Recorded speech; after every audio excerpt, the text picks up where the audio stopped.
2025 has been a really big roller coaster ride for GPUs.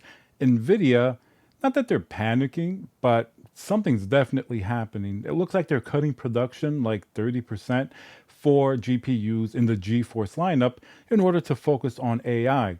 Sometimes when you see like a news headline like that, it doesn't really sink in until you see what's actually going on in your everyday life. I got an email from Micro Center. Actually, I had it open right here.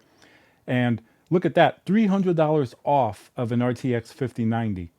First of all, you never see GPUs on sale. Like when something comes out, maybe if it's like a special, a Black Friday on some models, once in a while you'll see it.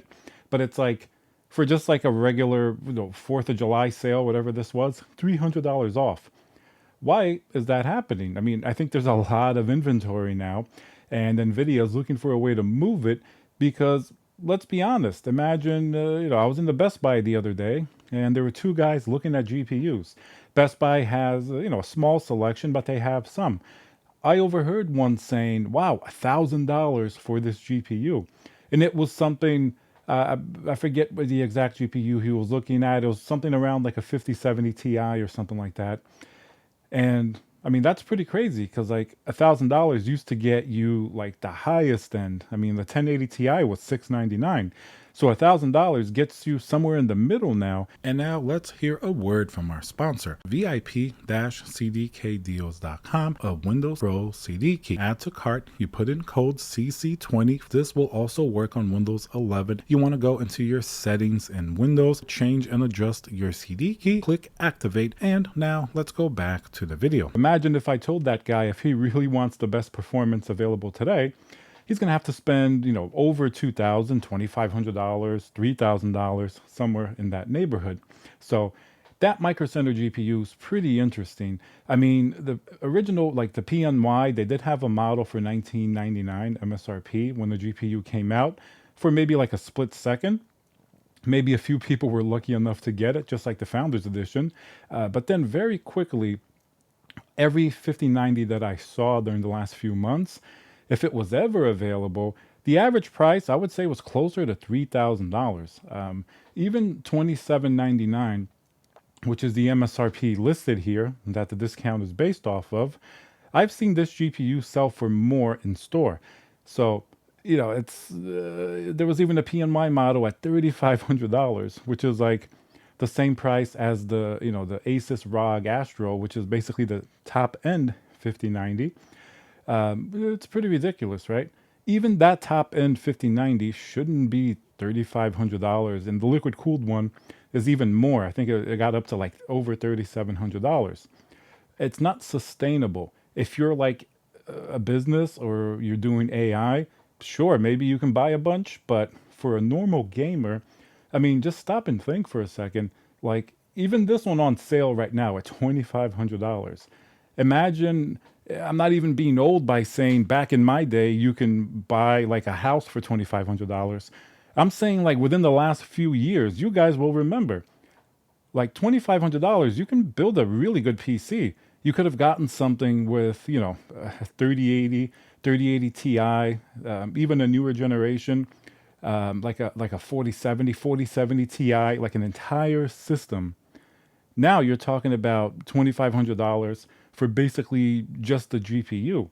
And then you add the system onto that. That's why when you look at these systems with 5090s, they're basically on average over $5,000, which is like a pretty crazy price because nothing's really changed that much. It's like, all right, it's faster than a 4090, than a 3090.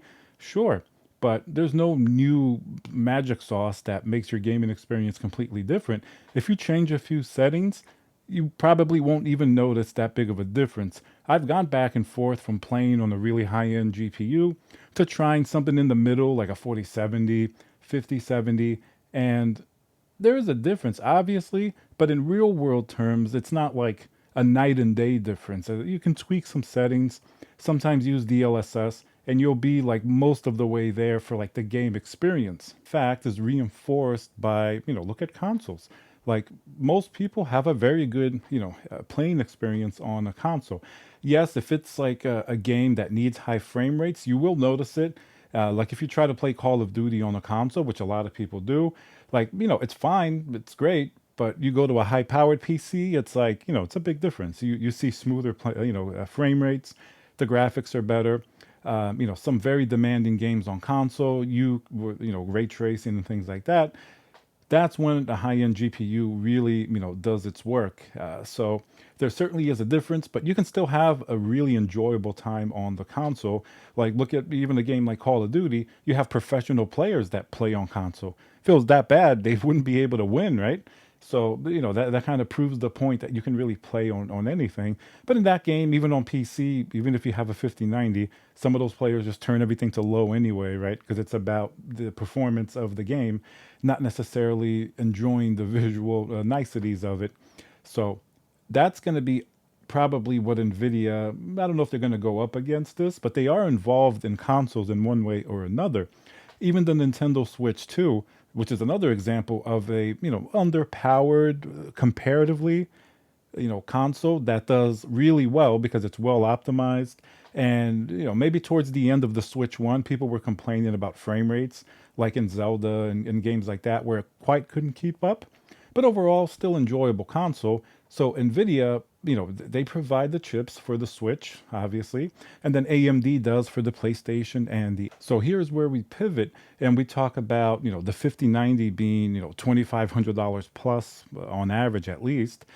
And then you look at the console experience, there's a certain point that even the PlayStation 5 Pro, which was expensive for a console, $699, even that seems like a relative bargain, right? Like, what are you going to get for $699 in terms of GPUs? I've seen 5070s that cost more money than the PlayStation 5 Pro. And then you add your CPU and your case and your system, and you're going to be over double that price. And then look at the Xbox. Even though that's been going up in price recently, Microsoft is allowing their games to be played basically anywhere. So you can play it on PC, even the PlayStation 5 Pro, like Forza Horizon 5 came out. So it's pretty interesting, the sort of mix that is happening on the software side. Then you look at the pricing for GPUs. It's like GPUs have gone up in price, in my opinion, for basically the reason of AI. It's not like the gaming performance has improved so much, or the technology or the demand is crazier for gaming. It's been pretty consistent. It is getting better. You have DLSS 4, multi-frame generation, interesting technologies that, while not ideal yet for every game, it's interesting when they do work well, but it doesn't justify a massive increase in price. It's pretty crazy. AI really demonstrates why the demand is so much for GPUs, and that affects the GeForce GPUs, unfortunately, like we see NVIDIA cutting production because they make a lot more money with AI data center products. Those are definitely in demand, and they're focusing everything there. Hopefully the technology trickles down to the GeForce GPUs, but obviously also the price. That seems to be trickling down, so that's going to be the negative. The performance may get better, but the price, keeps going up. But I think we've hit a little bit of a ceiling because we're seeing GPUs in stock. I've walked into a Best Buy and I saw two 5090s MSI models, like a trio, like just sitting there in the shelf.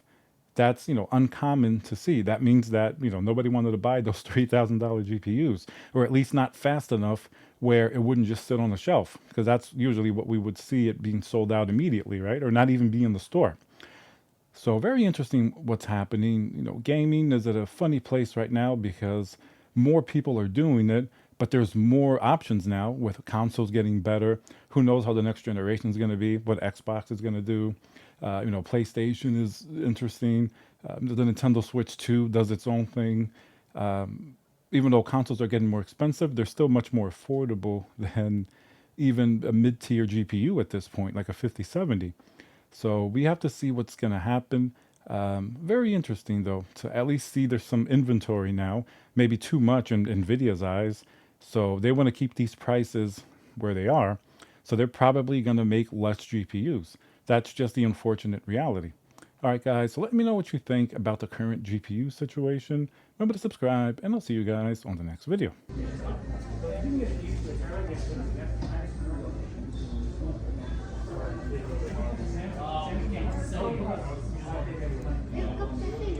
can sell you. No, not that I know. Yeah. We just sell you the